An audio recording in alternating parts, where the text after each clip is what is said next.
За сонсогчдоо энэ өдрийн мэндийг хүргэе. Зуны дэлгэр өдрүүд шувтарч намрын эд ажлын үе эхэлж байна. За яг энэ үед бид ажил хэрэгч нэгэн бүсгүйтэй бас ярилцахаар болсондоо маш баяртай байна. Коуч, үйл хөдлөлийн салбарын чиглэлээр ажилладаг эрч хүчтэй захирал эмэгтэй Алтан Туяа энэ удаагийн манай зочноор урагдаад байна. За манай урилгыг хүлээн авч цагаа гаргаж байгаад маш их баярлалаа. Баярлалаа. Тэгээд өөрийнхөө бас сонсох дуртай подкастад зочноор оролцож байгаа. Одоо өөрийнхөө тухайн бяцхан ярилцах боломж олдож байгаад их баяртай байна. Тэгэхээр Алтан Туяа маань Remax 100% гээд офисын брокер эзэмшигч захирлаар ажилладаг эмэгтэй байна. За ажил амьдралын хувьд бол карьерийн хувьд бол нэлээд ариун баялаг туршлагатай хүн учраас бид нар бас карьерийн түүхээс сонсомоор байна. Та өөрийнхөө карьерийн түүхийг манай сонсогчдод танилцуулахгүй юу? За би ч ер нь их ярих дуртай хүн болохоор амар дэлгэрүүлээд ирчих магадгүй. Товчхон ярий. За 2007 онд анх сургууль төгсөөд би миний карьерийн эхлэл гэвэл BSB сервис гэдэг худалдааны компанид ажилласан. 2 жил ажилласан. Одоогийнхоор бол брэнд менежер хийжсэн. За тэндээс бол би худалдааны бизнес яаж явдсан бэ? Залуу хүмүүс яаж ажилтсан бэ? Тэгээд байгууллагын соёл гэдэг зүйлтэй танилцж исэн. 2 жилийн хугацаанд сурсан зүйл маань өнөөдөр хүртэл миний ажил амьдралд бас хамгийн том сургууль болоод явж идэг. 2 жил ажиллаад ажлаасаа гарсан.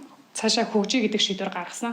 Тэгэхээр тэнд ажиллаж авах хугацаанд бол миний амьдралд одоо хамгийн том нөлөөлөх юунуудыг мэдлгүүдийг тэндээс авч исэн. Хүн өөрөө чадвартай байх юм бол нийгэм хүмүүстэй бизнес эрхлэгчүүдийг нэг үнэлдэг юма гэдгийг тэндээс сурч ирсэн. Тэгээд тэр мэдрэмж бол миний амьдралд бол шууд ийм өөрчлөлт хийх маш хүчтэй нөлөөлөл олж исэн. За тухайн үед би ерөнхий захирлын удирдлагын дээр ажилладаг байхдаа нөгөө ерөнхий захирлын өрөөнд ороод ажлаа тайлагнан танилцуулна, даалгавраа авдаг. Тухайн үед нөгөө манай BSB чинь шинэ дэлгүүр нээгээд Монголын баг хамгийн анхны орчин үеийн электрон барааны дэлгүүр нэгдэжсэн байхгүй. Тэгээ тэр дээр нэг дөнгөж сургууль төгссөн 2 залуу интерьерийг хийгээд, заслыг хийгээд ажиллаж исэн. Тэгээ тэр 2 залуу төслөө дуусгачаад цаашдаа үргэлжлүүлж ажиллах уугүй юу гэдэг юм яригдчихсэн байхгүй.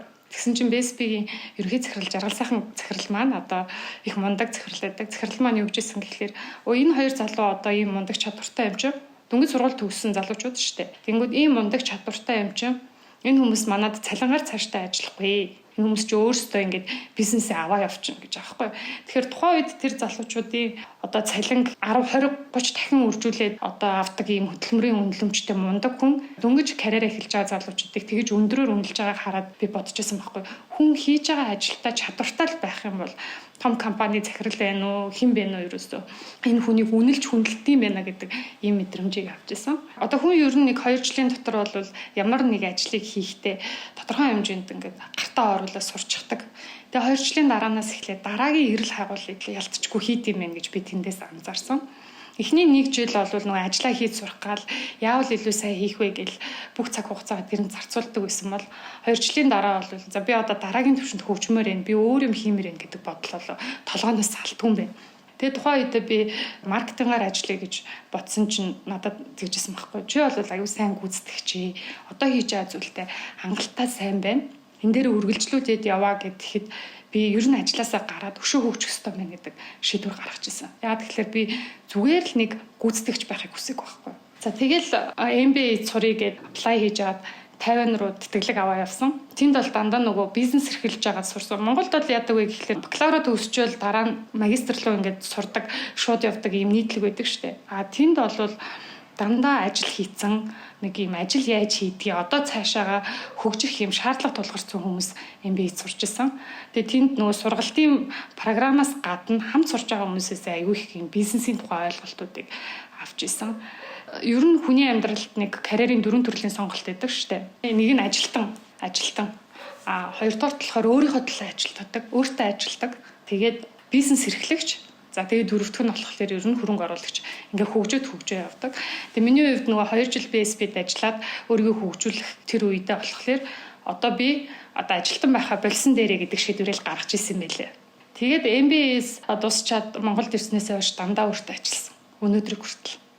За тэгээ өнөөдөр хүртэл 10-аад жил дандаа борлуулалтын чиглэлд ажиллаж исэн байна. За тэгээ энэ хугацаанд нэлээд хэдэн одоо төрлийн хувийн бизнес хийж илаа хөгжөд явж исэн. Тэгээ сүүлийн 6 жил бол одоо яг үл хөдлөлтөй амьдралаа холбоод явж ийн 2 жилд нь агент хийсэн энэ салбарыг таньж мэдхийн тулд за тэгээд тэрний дараа сүүлийн 4 жил бол одоо яг бизнес хэлбэр рүү ороод тэгээд энэ үл хөдлөлийн бизнес болгоод брокерийн бизнес хийж байна. Тэгээд тэр дундаа коуч хийж байна. Яагаад коуч хийж ин гэх хүмүүс бол аюул асуудаг л да. Зөндөө олон коучуд байна. Яагаад хүн болгон баг коуч болоод байгаа гэж асуудаг. Тэгэхээр коуч гэдэг бол өөрөө нөгөө хүмүүсийг хамтд нь амжилттай байхад нь хамтд нь байдаг, чиглүүлж өгдөг хүмүүс байдаг. Тэгэхээр Монголын хувьд бол одоо яг үл хөдлөлийн бизнес цоо шинж штэ. Тэгэнгүүт брокерийн бизнес гэдэг бол өөрөө шинэ агентуудыг ажилд аваад тэгээ тэр агентууд буюу үл хөдлөх яг борлуулж байгаа хүмүүс энэ брокертай хамтарч ажилладаг ийм бизнес гэхгүй юу? Гэтэл монголчин цоо шин болох тэр шинээр энэ салбар руу орж ирж байгаа хүмүүст чиглүүлэг хэрэгтэй. Яаж ажиллахын зааж өгөх одоо тий алсын харааг нь тодорхой олгох шаардлага гараад байсан. Олон улсад бол брокерийн бизнес яадаг вэ гэхээр тэртээ тэргүй үйл хөдлөлийн салбар дээр ажилладаг мэдлэг туршлагатай чадвартай хүмүүс орж ирээд ажилладаг болохоор коуч хийх нь харцангуй бага байт юм билээ. Монголын хувьд бол зайлшгүй би шинэ агентуудаа сайн сургаад чиглүүлээд алсын харааг нь тодорхой олгоод тий зорилготой олгож иж миний ажил амжилттай явдаг. Тэгээ тэр утгаараа бол одоо сүүлийн 4 жил одоо коуч хийж ий. За тэгээ нэгэнт хүмүүстэй ажиллаж коуч хийж байгаа учраас хүмүүстэй яаж ажиллах талаар өөрийгөө тасралтгүй одоо хөгжүүлж байна да. Сэтгэл зүй судалж байна. Таны карьерийн ихэнх үеийн тэр шилжилт, тэр шийдвэр бол надад үнэхээр сонирхолтой санагдлаа л та. Яагаад тэгэхээр тэр өндөр ур чадварыг тэр туршлагатай захирал ингээд үнэлж байгааг хараад та өөрөө шийдвэрээ гаргасан байна. Манай сонсогчтой явж гисэн бас санаа аваасаа гэж хүсэж байна. Ер нь өөрөө тухайн ажилдаа хүсэл эрмэлзэлтэй чадвар өндөр байх юм бол тэрийг яаж үнэлдэг вэ гэдэг бол их чухал асуудал юм байна.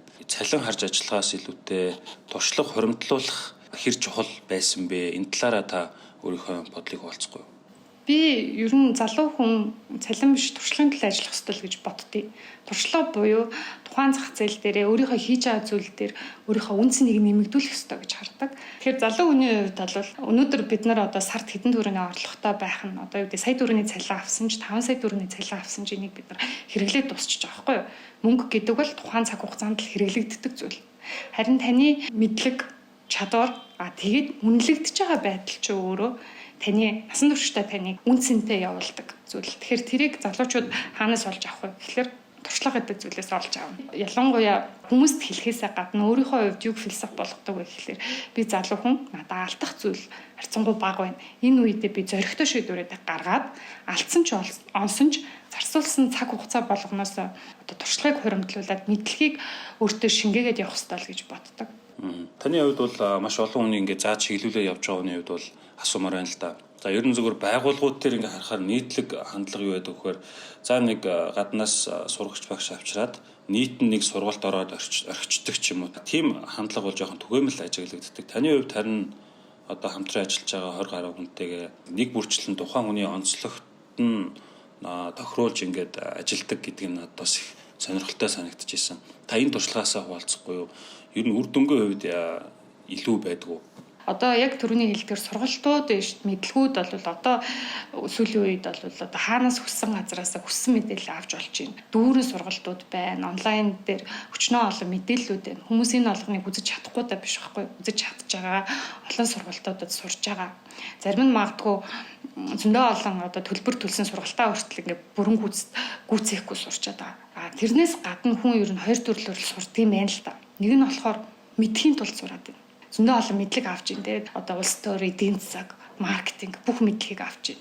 Нөгөөх нь хэрэглэхийн тулд сурч байна. Өөрөөр хэлбэл сурсан зүйлээ амьдрал дээр шууд хэрэгжүүлээд үр дүн гаргахын тулд сурч байна. Тэгэхээр энэ олон сургалтуудыг бүгдийг нь аваад хэрэглэхгүй болвол энэ бол цаг үрс эргэл гэж би хардыг. Ер нь бол би цаг хугацааг юу гэж үнэлдэг вэ гэхээр хэрвээ чи хэрэгтэй зүйлдээ буюу өөрийнхөө зорилгынхоо ирээдүйдээ хэрэг болох зүйлд зарцуулж байгаа бол энэ хөрөнгө оруулалт.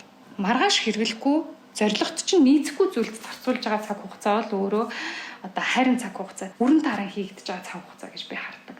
Тэгэхээр коуч хүн яагаад байх ёстой вэ гэд би яагаад өөрөө коучийн энэ скиллийг коучийн арга барилд суралцаад явж гин вэ гэхэлэр одоо л давтагдсан доогоор би 4 жилийн хугацаанд 100 гаруй хүмүүстэй тодорхой хугацаанд ингээд ажиллаад үзлээ. Одоо манад бол 30 гаруй хүмүүс нь ажиллаж байна. Тэгэхээр нэгдүгээр үйл хөдлөлийн салбар бол борлуулалтын салбар бол хүн болгоны хийдэг зүйл бол биш борлуулалт бол. Хоёрдугаар энэ цоошин зах зээлийг хүмүүс таньж мэдхийн тулд дахиад өөрийгөө сорихын тулд бас манайх руу их орж ирдэг л дээ. Тэгэхээр нөгөө хувь хүнийх нь онцлог нь энэ зах зээл дээр нийцэхгүй хүмүүс гэж байна. Хувь хүний онцлог нь нийцсэн ч гэсэн арга барилаа олохгүйгээр явж байгаа хүмүүс гэж бас байдаг. Тэгэхээр би яагаад коуч хийж ийн гэхээр нэг удаа сургалт хийхэд бол хүмүүс ер нь бол сургалт тэгдэг үздэг хүмүүс гой сургалтанд суугаад амар мотивац аваад гардаг.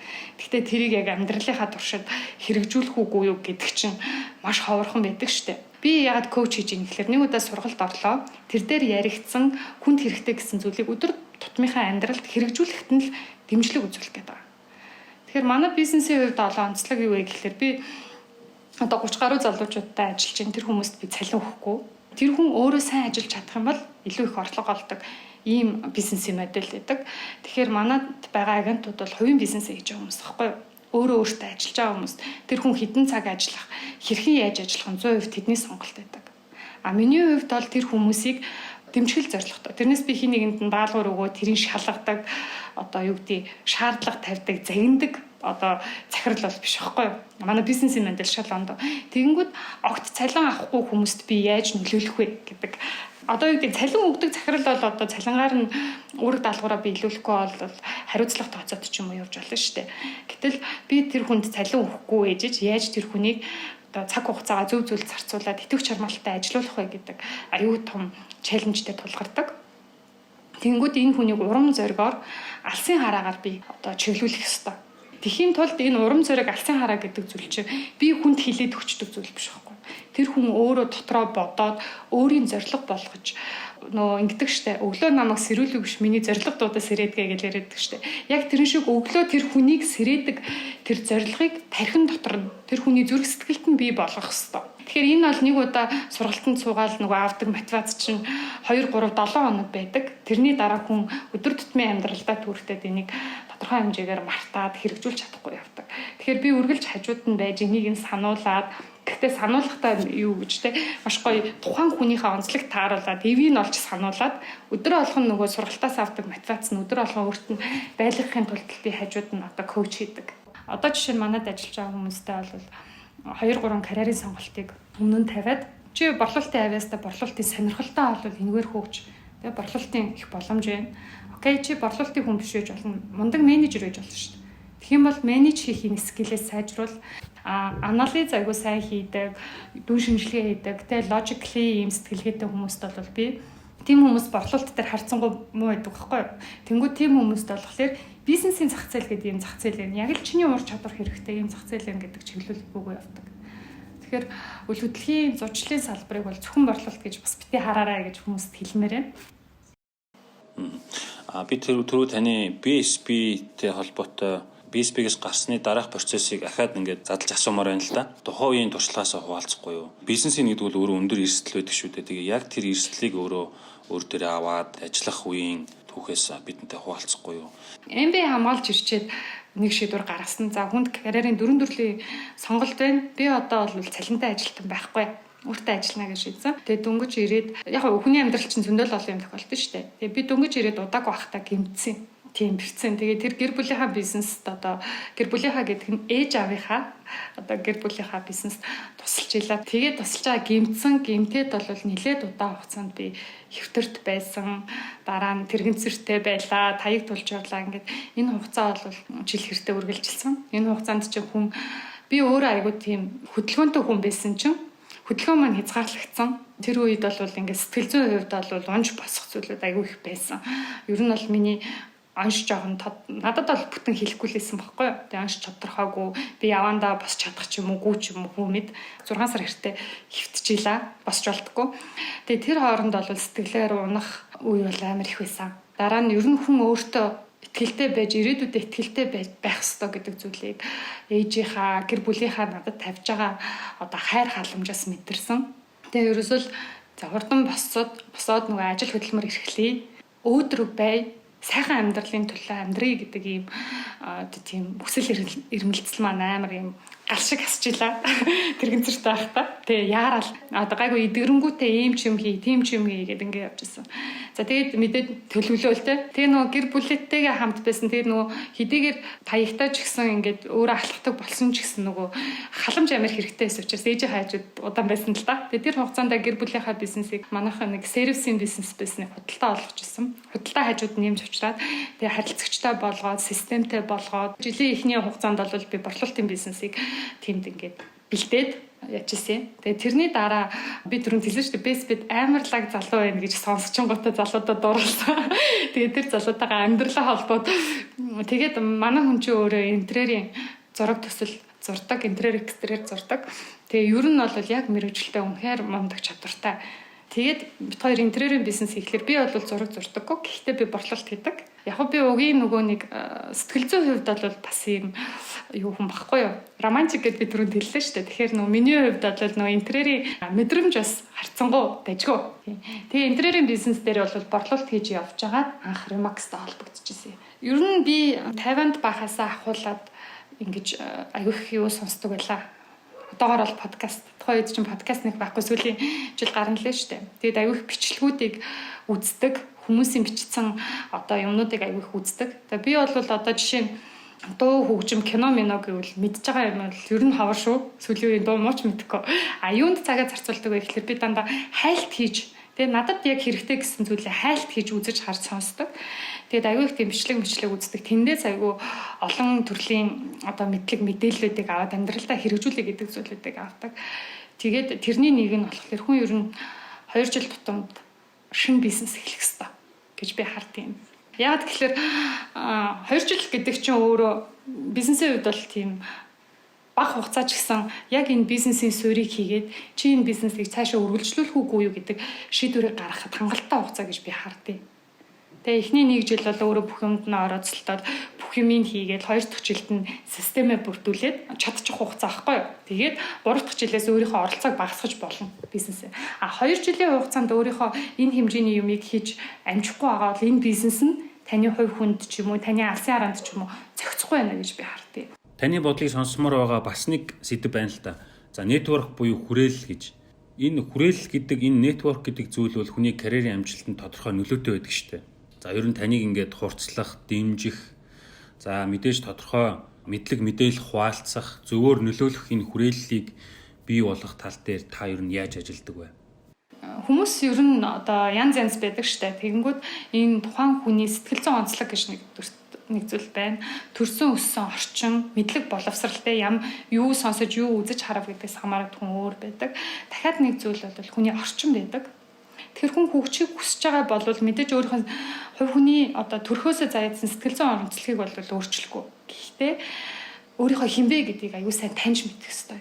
Тэ өөрийнхөө онцлогийг болоод өөрийнхөө онцлогийг мэдсэн хүн чинь бусдын онцлогийг мэдээд хинтээ яаж харьцах вэ гэдэг зүйл дээр бол бусдыг ойлгох чадвар аюу сайн нэмэгдүүлж чаддаг. Дээрээс нь хүн өөрийнхөө өнгөрсөн үеийг бол өөрчилж чадахгүй шүү дээ. Өнгөрсөн үеийг өөрчилж чадахгүй. Тэгэхээр ирээдүгээ өөрчлөх боломж байна. Тэр боломжинд яадаг вэ гэхээр хүн өөрийнхөө орчныг үргэлж сайжруулж явах хэрэгтэй. Орчин гэдэг бол чиний үзэж байгаа, харж байгаа зүйл, мэдэж сурж байгаа зүйл дахиад хажууд чинь байгаа хүмүүсээ үргэлж өөрөөсөө нэг төвшин, хоёр төвшин дээшээ хүмүүсийг сонгож тэр хүмүүсээс суралцгаж ирмэлцэж явах хэрэгтэй. Тэгэхээр та ч гэсэн зөндөө сонссон баг хүн ер нь өөрийнхөө эргэн тойронд хүрээлж байгаа 10 хүний дунд ч найдгаа, 5 хүний дунд ч найдгаа л гэдээ ярьдаг. Тэгэхээр хүн чинь нөгөө орчин гэдэг зүйл хүнд шууд нөлөөлдөг учраас өөрийнхөө орчныг хамт байгаа хүмүүсээс суралцдаг учраас тэр хүмүүсээ айгуу сайн байлгаач ээ. Илүү сайн хүмүүстэй, илүү сайн орчинд байгаач ээ гэж хүмүүст хэлэх хэрэгтэй гэж би боддیں۔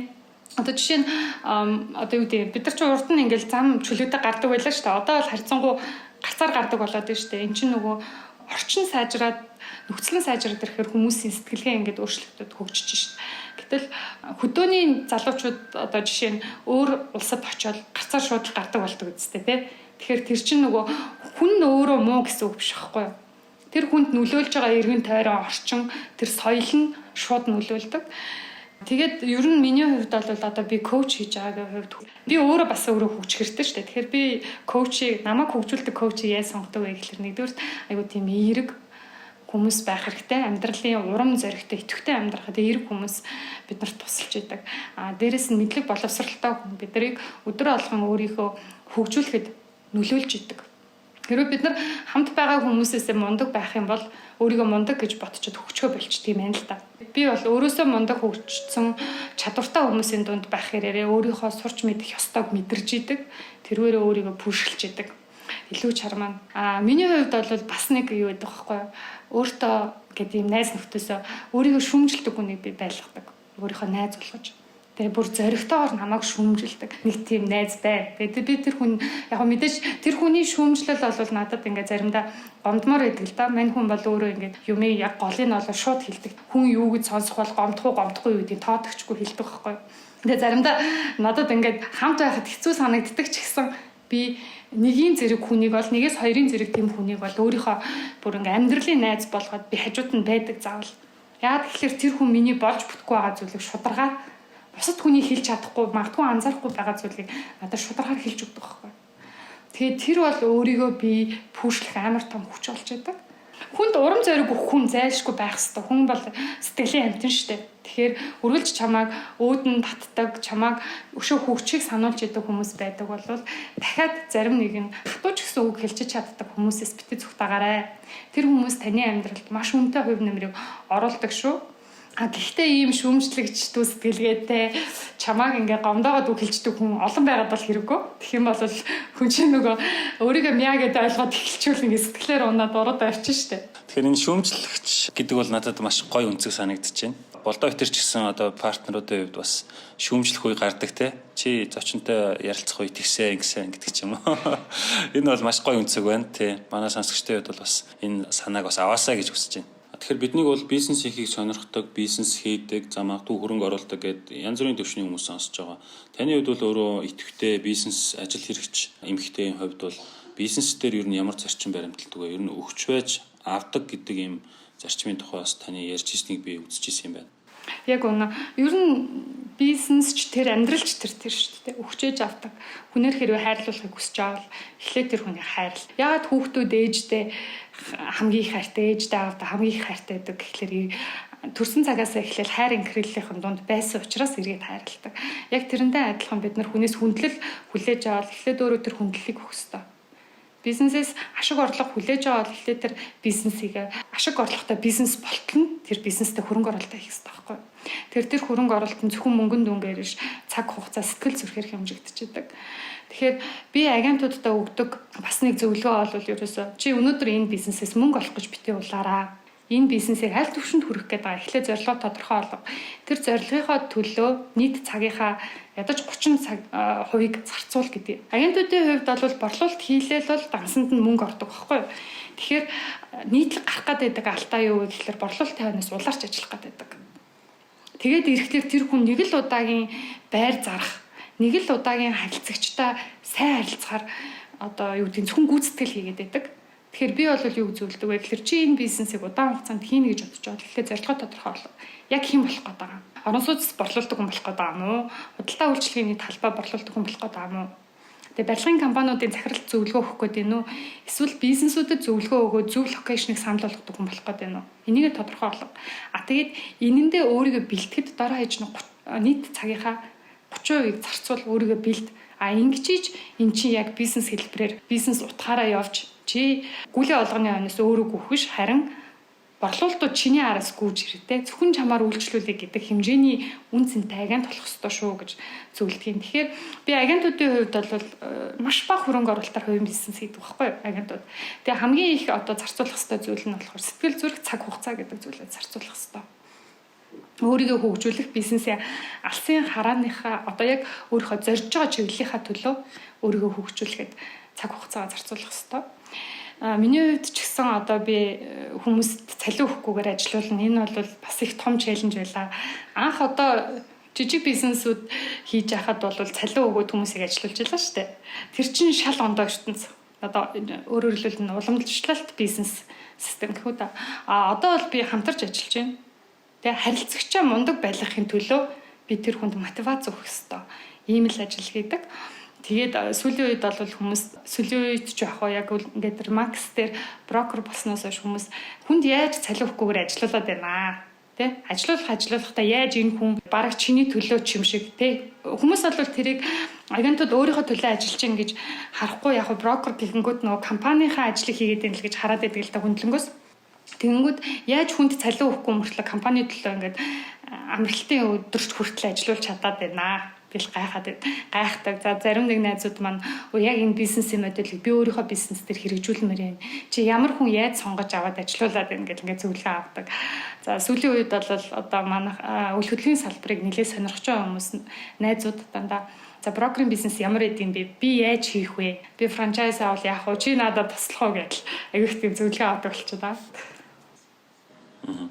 За саяны хүртэл ярьсныгаа жоохон бацах гэж оролдъё гэж бодож байна. Таны хувьд одоо 10 жилийн карьераа эргээд харахад ер нь ингээд ямар зан хандлагуудыг өөртөө суулгасан нь карьераа ахиулахад хамгийн их одоо түлхэц болсон гэж ер нь таны хувьд харж байна. Магадгүй бэрхшээлийг шийдэх, шийдвэр гаргах гэл олон асуудлууд байгаа шүү дээ. Энэ дээр та хувь хүн талаасаа карьерийнхаа туршлага талаасаа ингээд базаад хэлвэл ямар байх вэ? Миний хувьд яг би өөрийнхөө хүн болгон ингээд өөрийнхөө даваа сул талыг бас ингээд бодож дүгнжих хэрэгтэй гэж би боддتي. Манад орж ирсэн агентуудад би хамгийн ихэнд өгдөг даалгавар бол жишээ нь өөрийнхөө даваа сул талыг ч ихсагаад бичээ гэдэг даалгавар өгөөд хоёр дахь даалгавар нь болохоор сул талаа март зөвхөн даваа тал дээр төвлөрөөд өөрийнхөө зорилгыг болоод тэр зорилгодоо хүрэх стратегийг боловсруул гэдэг. Яагаад гэхээр хүн болгон өөр ахгүй сэтгэл зүйн хувьд тэгэхээр одоо сэтгэл зүйн нэг онцлогч нэг талдаа даваа тал юм шиг боловч нөгөө талдаа сул тал болж харагдаад байдаг. Тэгэхээр даваа тал буюу яг өөрийнхөө онцлогт таарсан ажлыг, бизнесийг арга барилаар ажиллах хэрэгтэй. Өөрийнхөө онцлогт таарсан арга барилаар ажиллах хэрэгтэй. Миний хувьд миний даваа тал би юу гэж хардаг вэ гэхээр би бол өөрөө айгүй өөдрөг хүн. Юмыг өргөлж болох бүтэх талаас нь хардаг. Хоёрдугаар би айгүй зоримог шийдвэр гаргадаг.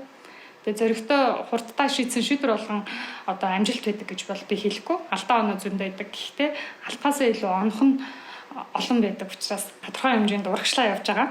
За тэгээд өшөө нэг зүйл бол би ерөөсөө зөрөгтэй шийдвэр гаргаж байгаа гол суурь нь юу вэ гэхээр ерөөсөө л би залуу хүн надад туршлах хэрэгтэй. Зөвч вэ, бурууч вэ тархиндаа орж ирсэн зүйлийг ажил болгоод үр дүнгийг харах хэрэгтэй гэж хардъя. Хурдтай шийдэх гэж хичээдэг. Ер нь олонх эргэлзээ цаг алдахыг хүсдэг. Таны яриг сонсоод надад юу санаанд орж ийнэ гэхээр даваа гарагт гаргасан одоо тий хурдан гаргасан шийдвэр тунгааж бодож байгаад баасан гарагт гаргасан шийдвэрээс илүү байд юм а гэдэг үг байд юм билээ. Тэгэхээр ер нь бол шийдвэр ер нь бас хурдтай гарч ирэх ёстой. Мэдээж одоо нотлохоо баримтад үндэслэхгүй яах вэ?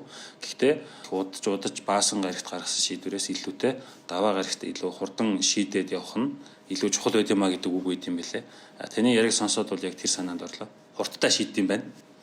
Дээрэс нь бас нэг зүйл болохоор би хүн болгон төгсө хаалбгүй гэж боддог. Би өөрийнхөө төгс түүлдэр болохыг хүлээх ёсгүй гэж би боддог. Хүн одоо юу гэдэг ном уншаад мэдлэг ном уншаад ер нь лаг болтгүй маа. Уншсан номынхоо одоо хэрэгжүүлэх ёстой зүйлийг амьдрал дээр хэрэгжүүлээд өөрийн нөгөө мэдээлэл болгож авсан зүйлээ мэдлэг болгож суулгаснараа тэр хүний үнц нь нэмэгдчихэд гэж би хардгийн. Тэгэхээр миний хувьд бас нэг зүйл болохоор би ер нь нэг зүйл дээр төвлөрч ажилдаг, нэг зорилго тавьсан бол илүү дутуу олон юмд сатахгүй байхыг хичээдэг. Тэгээ ер нь миний тэр зан арашин бол одоо жишээ нь би түрүүнд хэлсэн чинь би нэг дуу шүлэг сүүлийн үеийн дуу кино гэхлээр нэг мэддэггүй маа. Яагаад тэгэхээр би тийм зүйл үзэхээсээ илүү яг өөртөө юу гэдэг өнөөдөр би сэтгэл зүй сонирхож байгаа бол сэтгэл зүйтэй холбоотой хайлт хийгээл тэр дээр гарч ирсэн ямар одоо бичлэг байна, хүний яриа байна, подкаст байна, тэрийг уншиж судлаад тэрэнд илүү сонирхолтой байдаг. Тэр нь намайг бас нөгөө нэг зүйл дээр төвлөрч үр дүн гаргаж ажиллахад бас их чухал байдаг гэж би боддیں۔ Тэгээ миний яг энэ зан чанарч тэрүү надад нөгөө цагийн менежмент гэж том ойлголт байгаа штэ. Хүн бүтээмжтэй ажиллахад аягүй чухал. Тэгэхээр тэр дээр миний гол баримталдаг зүйл бол time block буюу ингээд яг цагаа блоклоод зөвхөн энэ цаг хугацааг зөвхөн энэ зүйлд зарцуулна гэдэг зүйлийг маш чанд баримтлах гэж хичээдэг. Тэгэхээр энэ нь яадаг вэ гэхлээр нөгөө хийж байгаа зүйлдээ яг бүтэн төвлөрч чадсанараа тухайн одоо нэг цаг юм уу 2 цаг юм уу нэг өдрийг зарцуулж байгаа зүйл чинь гараас гардаг.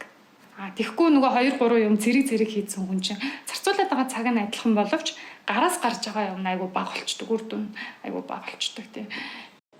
За би алтан туйгаас бас өөр нэг сэдвээр асуумаар байна. Баг удирдаад явж байгаа хүний хувьд бол За мэдээ захирал хүний хувьд бол бизнес эрхлэгч хүний хувьд бол амбиц гэдэг зүйл яригддаг шүү дээ. Гэхдээ амбиц гэдэг гэхээр одоо манад бол жоохон сүр гутахаараа ойлгогдсон юм байлээ.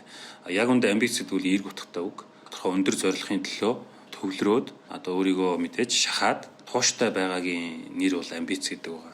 Таны хувьд бол за бас бид нар өмнө нь яг эмэгтэйчүүдээ та нар амбицлах хэрэгтэй юм уу үгүй юу гэдэг сэдвээр ч гэсэн одоо зочинтой ярьж ирсэн. Таны хувьд эмэгтэйчүүдтэй болон одоо босод бүх хүмүүст ингээ хандж хэлэхэд ер нь хүмүүс амбицийн талаар юу гэж ойлгох ёстой юм. Тэгээ ер нь амбицлах хэрэгтэй юу те? Та ер нь өөрийгөө хэр өндөр амбицтай хүн гэж боддог вэ? Амбиц гэдэг би яг одоо агентуудаа өөрийнхөө хамтарч ажиллаж байгаа хүмүүст яг л чиний тайлбарладаг шиг тайлбарладаг. Амбиц гэдэг бол өөрөө хүсэл эрмэлзэлтэй байдал байхгүй. Хүн хүсэл эрмэлзэлтэй зоригтой байж амжилтын төлөө явдаг. Гэхдээ бас л хүний сэтгэл зүйн онцлогоос аягүй хамаарна. Зарим хүмүүс бол юунд амбицлж байна гэхээр одоо жишээ нь эмэгтэйчүүдээр яриа л да. Гэр бүлийн тайван амьдрал, үр хүүхдийнхаа ирээдүйд илүү их санаа тавьж байгаа эмэгтэй бол ажил хөдөлмөр дээр амжилт гаргахаас илүү үр хүүхдүүдэд цаг хугацаа зарцуулах дээр гэр бүлээ, эр нөхрийгөө дэмжих дээр илүү сэтгэл зүрхээ зарцуулж штэ. Тэгэхээр хүн болгонд амбиц байгаа. Хүн болгонд хүсэл эрмэлзэл одоо сэтгэлийг нь тайван байлгадаг зүйл байгаа штэ. Тэмүүлэлтэд хүрч чадж байгаа хүн чинь сэтгэлийн хувьд бол одоо сэтгэл нь тайван, сансандаа хүрсэн юм мэдрэмжтэй байдаг штэ.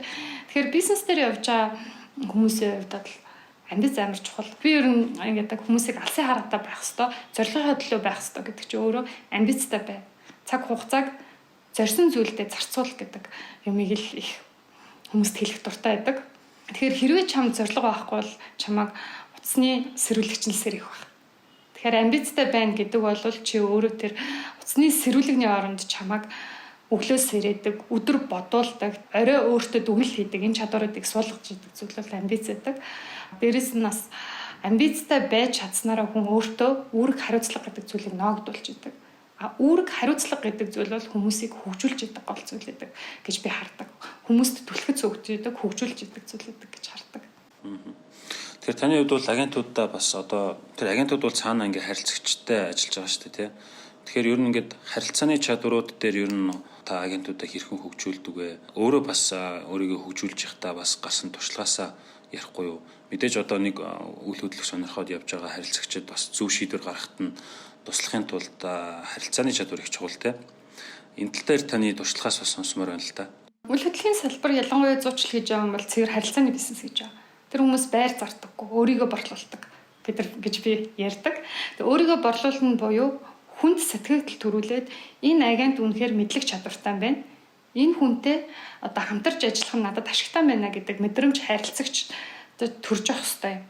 Ингэсэн тохиолдолд бол тухайн агент өөрөө харилцагчтай үнэлэгдэх буюу үн цэнтэй ашиг орлого сайтай хүн агент болж хөгжиж байгаа юм л да. Тэгэхээр харилцаа гэдэг бол өөрөө энэ бизнесийн суурь. Тэгэхээр харилцаа бол зөвхөн хүнд төрүүлж байгаа анхны мэдрэмжээр хязгаарлагдахгүй. Тэгээ анхны мэдрэмж одоо жишээ нь яг үйл хөдлөлийн салбарт ажиллаж байгаа хүмүүс бол хүнд яг л бизнес эрхэлж чаддаг. Тэгээ орлого олж чаддаг хүн шиг харагдаж байх хэвээр. Дахиад хүнтэй ингээд мэдлээд гарын натахаасаа эхлээд энэ хүнд итгэж болох юм байна. Энэ хүн мэрэгжлийн хүн юм байна гэсэн мэдрэмжийг төрүүлж явах хэвээр.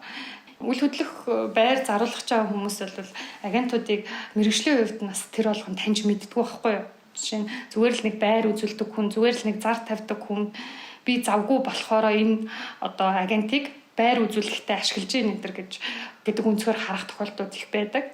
Тэр утгаараа би агентуудад юу гэж зөвлөдөг вэ гэхээр анхны уулзалтаас эхлээд өөрийнхөө мэрэгжлийн хүн гэдгээ харилцагчтай ойлгуулаа. Тэгээд би мэрэгжлийн хүн учраас үйл хөдлөх борлуулахад чинь танд ийм хэмжээний зөвлөгөө өгөөд таны ашиг орлогыг ингэж нэмэгдүүлнэ гэдэг ойлголтыг төрүүлж явах хэрэгтэй гэж үздэг. Тэгээд ерөнхийдөө бол хүн нөгөө нэг хувцаар нь ухтаж ухаанаар нь үднэ гэдэг штеп. Тэгэхээр анх харагдхаасаа эхлүүлээд хүнд мэрэгжлийн чадвартай хүн байна гэж харагд. Ярьж байгаа, хийж байгаа үйлдэл чинь энэ агент үнэхээр мэрэгжлийн байна гэж ойлгуул. Тэ ухаанаараа үд гэдэг хэсгээр нь тэ чадвартай гэдэг харуул гэдэг ийм зөвлөгөөг агентуудад их өгдөг. Ингийн тулд агент өөрийгөө бэлтгэсэн байх хэвээр. Нууц хшүүл сайн ажилласан агентийн одоо сарын орлого хэд байх вэ? За ер нь сайн штэ. За 15-аас 20 сая төгрөгийн сарын орлого гар дээр авч байгаа цалин. Энэ бол бага мөнгө шихгүй. Одоо манайд бол жишээ нь ажиллаа жил гарсан болж байгаа манай мундаг агентуудын нэг одоо сая Remax-ийн хагасчлалээр хамгийн мундаг орлоготой агент хамгийн сайн агентаар тодорсон Тархан Чимэг гэдэг агент байгаа. Тархан маань анх надтай ингээд жил хагасын өмнө хамтарч ажиллахдаа бид хоёр одоо эхлээд хувийн жижиг юм гараа уртлын юм хийдэг хүн байсан. Тэгээ жижиг юм зүйлт мүлт хийдэг байсан. Тэгээ анх энэ бизнес руу орж ирэхдээ бас нөгөө орлогогүй биш жижигхэн хийх ажилтай хүн байсан байхгүй.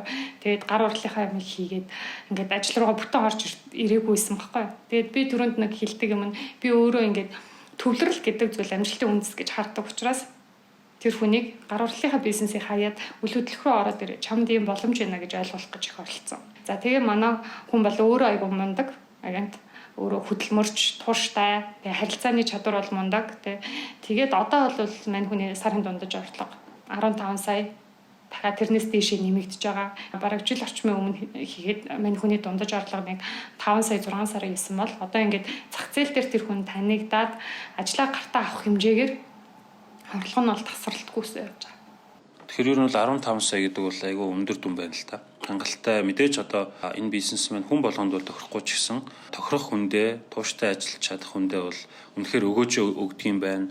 За мэдээж үйл хөдлөлийн салбар ч өөрөө маш олон тэрбумын хөрөнгө эргэлдэж идэг салбар гэдэг утгаараа ийм хэмжээний юм одоо байлгуул яах вэ гэж бас бодогдлоо шүү. Би энэ дээр бас хувийн ажилтаа хэлмээр байна л та. Нэг хэсэг бол мандаа 2 гүр даваад хосхуу баян зайсангийнхан гэж ярьдаг байсан. Тэр зайсангийнхан ч аль хэдийн одоо нүүцэн те өшөө одоо магадгүй яармаг руу гой төслүүд рүү явцсан. За эсвэл өөр бизнес зэрэглэлийн төслүүд рүү одоо хөрөнгө оруулаад хүмүүс бол тэндээ амьдарцгааж шиг байна. Ковид үед ч гэдэг юм уу эсвэл одоо сүүлийн үед нэг Улаанбаатар хотын төвчрөл нэмэгдсэн чинь хотын төвийн байрнууд эргээд одоо 20% өссөн үнэн гэдэг би тоог одоо бас нэг агент хүний ярьж байгааг би сонсч ирсэн юм байна. Эргээд одоо нэг сургууль цэцэрлэгтэй ойрхон байрнуудын үн өссөн ч гэдэг юм уу. За одоо ингээд нэг гуруула төсөөлье 150 сая төгрөг байна. За хааш нь хөрөнгө оруулах бай. За үйл хөдлөхөд оруулъя гэж шийдчихлээ. За тэгвэл одоо Улаанбаатар хотын хаана хөрөнгө оруулах магадгүй одоо ирээдүйд үнс нь өсөх боломжтой гэж зүгээр таны хувьд харж байна. Хөрөнгө оруулалт хийхэд тэр хүний зорилго аягүй чухал. Тэгээ яах чинь авчаад зарах гэдэг нь үү? Буцаагаад түрээслэх гэдэг нь үү? За тэгвэл 150 сая төгрөгөө өсгөх хамгийн энгийн жишээ л одоо шинээр ашиглалтанд орж байгаа байрнуудад хөрөнгө оруулалт хийх. Гэрчлэгээ гарахаас өмнө арай хямдхан байгаа. Дээрэс нь манайхан бүгд л мэдж байгаа бартерын байрнууд гэдэг нэг зах зээл байна. Тэгээ энд бол нөгөө бараа ажил үйлчилгээ гүйцэтгэл хийсэн компаниуд ажлынхаа хөлсөнд байр авцсан. Тэгээ бэлэн мөнгө гаргаж авахын тулд байраа яралтаа үед арай хямдхан үнээр зарж байгаа.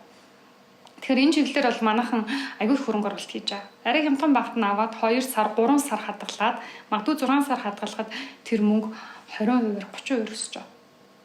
Тэгэхээр хэрвээ та богино хугацаанд мөнгө өсгөе гэж бодож байвал манай агентууд руу холбогд. Тэ яг ийм ашигтай хөрөнгө оруулалтууд ялангуяа одоо яг энэ эдийн засгийн хямралтай ингээд байгууллагуудын бэлэн мөнгө одоо ийм яалтаа шаардлагатай үед бол их боломжууд байна. Манай болдоо яг ийм хөрөнгө оруулалт хийсэн тий. Тий яг миний амьдралын кейс зөрөө юм байсан л та. Бүтэн жил хүлээгээд ашиглалтанд орсныхан дараа одоо орно гэдэг тийм. Гэтэ мөнгөө 100% төлөх ёстой. Тэгээ метр квадратын 902 мянга байсан. Тэгээ би шууд 48 сая төгрөгөөр 2 руу байр худалдаж авч ирсэн. Тэгээд дараа нь ашиглалтанд орсныхан дараа 65 саяар зараад гарч ирсэн. Энэ бол яг таны яриад байгаа юу гэх шиг байна. Төслийн одоо юу гэдэг шүү дээ тий. Яг үнэ. Хөрөнгө оруулалт. За тэнгууд одоо үйл хөдлөлийн бизнес бол амар өргөөрөөтэй л гэж ярьж штэ. Тэгэхээр болдоо шиг айгүй олон залуучуудыг мэдээлэл өгөөд нэгтгэхэд тэгээд мөнгөний нэгтгэж чаад нэг төсөл рүү хөрөнгө оруулалт хийгээд за магадгүй тэрийг бэлэн болохоор зарж олж ийн эсвэл үргэлжлүүлээд энийг түрээслээд эсвэл эдийн үн цэний нэмээд явдаг ийм бизнес хүртэл энийг syndicate гэж нэрлэдэг байгаа. Хөрөнгө оруулалтын сан бүрдүүлээд тэгээд тэрийг одоо маш одоо мэдрэмжтэйгээр мэдлэгтэйгээр эдийн засгийн хэрэглэлтэнд оруулах. Магадгүй зөв байгууллагт түрээслэгч гэдэг юм уу те. Тийм. Гэхдээ яг наадах чинь сонсохоор амар эрсдэлтэй те. Эргээд бас эрсдэл байгаа. Энийг эрсдлийг мэргэжлийн хөрөнгө оруулагч зуурчлагч бол таны өмнөөс одоо яг зөв болгож өгөх юм шүү гэж та хэлэх баг. Яг үнэ би яг тэгжил хэлчихлээ. Тэгэхээр нөгөө агентууд ч өөрөө энэ зах зээл дээр туршлагатай болоод мэдлэгтэй болоод хаана хин яаж хөрөнгө оруулж ийн те эргээд энэ үйл хөдлөх хөрөнгө түрээслэгдэхэд эсвэл зарагдахад ямар үн цэнтэй байх вэ? Энэ үйл хөдлөхийн үн цэнийг нь өсгөхийн тулд ямар менежмент хийх ёстой вэ гэдгийг мэддэг болоод ирэхлээр манайд бол энэ зуучлалын салбар дөнгөж хөгжиж байгаа болохоор агентууд ийм төвшөнд хөгжиж амжаагүй л байна. Эхнээсээ ингээд хичээгээд энэ чиглэл рүү ороод өөрийгөө хөгжүүлээ явж байна. За гурлаа ахаад нэг кейс бодъё. Заяа. Айгу нийтлэг. Би одоо сонсогчдынхаа өмнөөс бас бодох гэж хичээгээд байна. За надад 20 сая төгрөг байна. Би лагерын газартай болмоор байна. За хаашаа авбал би одоо төгжирчгүй шиг очдог тий. Зам харгуутай, тогтой гэл ингээл одоо сонголтууд байгаа шүү дээ тий. Газар дээр магадгүй танаа дээр тийм одоо мэдээлэл байдаг бол энэ дээр сонсогчдод маань зөв шийдвэр гаргахад бас зөвлөгөө өгвөл. Газар бол одоо ялангуяа цэцлэнгийн газрууд бол өнгөрсөн жил тэрний өмнөх жилтэй харьцуулахад аягүй сайн нэмэгдэж байна. Цэцлэнгийн газар нэг 3-5 сая зарагддаг гэсэн бол одоо хашаагүй газар дунджаар 10 сая болцсон байна. Өөрөөр хэлбэл 2-3 дахин өссөн байна 2 жилийн хугацаанд. Газар бол өсөх нь тодорхой. Яагаад тэгэхээр газар чи өөрөө хязгаарлагдмал нөөц учраас үл хөдлөх өөрөө хязгаарлагдмал нөөц учраас өсөх нь тодорхой байхгүй. Тэгэхээр 20 сая төгрөгтэй хүн мэдээж тухайн хүний бас л зорилго нь тодорхой ах хэвээр. Өөрөө амьдрах гэдэг нь үү? Ирээ зарах гэдэг нь. Тэгэнгүүт одоо би газар руу бол хэрвээ та цуслангийн газар сонирхож байгаа бол цуслангийн бүс рүү сонирхоо 20 сая төгрөгөөр. Яа тэгэхээр тэр бүс рүү худалдан авалт нь арай илүү олон байдаг. Гэхдээ дахиад энэ хотын баруун болоод зүүн зах руу арай хямдхан мөртлөө илүү аятайхан нөхцөлтэй газрууд байгаа. Гэхдээ тэр нөгөө ер нь бол хүн гэдэг чинь нэг юм масса дагаж сэтгэл зүйн явж идэг байхгүй юу? Тэнгүүд нийт масс зориулсан юм хийх чаавал нийтлэг хүмүүсийн сонирхдаг газар тагварынг оруулалт хийх ёстой. Гэтэл одоо юу гэдэг 20 саяар цуслан руу байшаа авч тийшээ төгжирч ийсэнд орвол гачуурт руу газар авъя. Газрын тухай ярьж байшин гэдэг буруулчлаа. Гачуурт руу газар авъя. Дэд бүтцэн сайн агаар нь дайжгүй одоо тийшээ зөндөө олон урсгал нэмэгдэж байна те зам амын сайжирсан учраас гэж бодох хүмүүс бас байгаа. Тэгэхээр тэр хүмүүс зориулаад хөрөнгө оруулалт бас хийж болж байгаа хэрэг. За тэгээ ер нь бол хэрвээ танд сул мөнгө байгаа бол ямар нэгэн байдлаар хөрөнгө оруулалт хий. Энэ бол та зүгээр мөнгө хадгалаад үн цэнийг унгаж ийснаас хамаагүй дээр сонголт. Тэгээ үйл хөдлөх бол үн цэнэ ер нь алдахгүй. Гэхдээ яг шулуухан хэлэхэд Монголын хувьд бол нөгөө хот төлөвлөлт гэдэг зүйл бол айгүй чанарын шаардлага хангадаг. Тэгээ хот төлөвлөлт байдаг ч гэсэн яг энэ барилгын зах зээл бол одоохондоо энэ стандарт шаардлагыг хангаж дүрм журмаа мөрдөж явж байгаа юм одоо асуудалтай учраас тэгэн дагонтой байгаа учраас зарим нэг үйл хөдлөхөд бол үн цэнэ алдаж байгаа. Тэгэхээр энэ дээр нөгөө мэрэгжлийн агентуудаас бас зөвлөгөө авах нь чухал болчиход байна л да. Тэгээ ямар жишээнд барилгын компани зарим барилгын компани үйл хөдлөх хөрөнгийг банк үнэлж авахгүй шүү дээ. Энэ бол үйл хөдлөх хөрөнгөд тооцохгүй эрсдэлтэй гэж хүлээж авахгүй байгаа жишээний байна шүү дээ. Тийм учраас мэрэгжлийн хүмүүсээр зөвлөгөө ав эсвэл өөрөө маш сайн судал. За Алтан туяа коучтой маш их баярлалаа. Өөрийн одоо ажил амьдралын үнэтэй туршлагаас хуваалцлаа. Таны туршлагаас бол маш олон санааг авлаа. Зарим нь одоо өөрийнхөө амьдралд хэрэгжүүлнэ ч гэж бодлоо. Таны цаашдын ажил үйлсэд за бусдад тусалж тэднийг амжилтанд хүргэх энэ ажил үйлсэд чинь маш өндөр амжилт хүсье. За баярлалаа. Тэгээ подкастта уурж оролцуулсанд тэгэхээр подкастын хугацаанд маш гоё нээлттэй ярилцсанд их баярлалаа. Би ч нэг хүнтэй ярилцахаараа их гоё эрч хүч энерги авдаг хүн. Тэгээд маш гоё эрч хүч энерги авлаа. Та хоёртаа баярлалаа. За тэгээ подкастыг сонсож байгаа бүх хүмүүстээ та бүхний амьдралд нь эрч хүчийг урам зоригийг бас өрөмөрэнэ. Тэгээ манай подкастыг сонссон залуучуудаа бас манай подкастыг subscribe дарж лайк, share хийгээрэй гэж уриалмаар байна. Тэгээд та бүхний амьдралдаа гарах бас томоохон шийдвэрүүдийн нэг бол үйл хөдлөх хөрөнгө яалч юм юм шүү. Тэгэхээр энэ дээр бас та бүхэн зуучлагч заавал хамтрах биш, яд зөвлөгөө аваад үзээрэй гэж миний хувийн зүгээс бас санал болгомоор байна.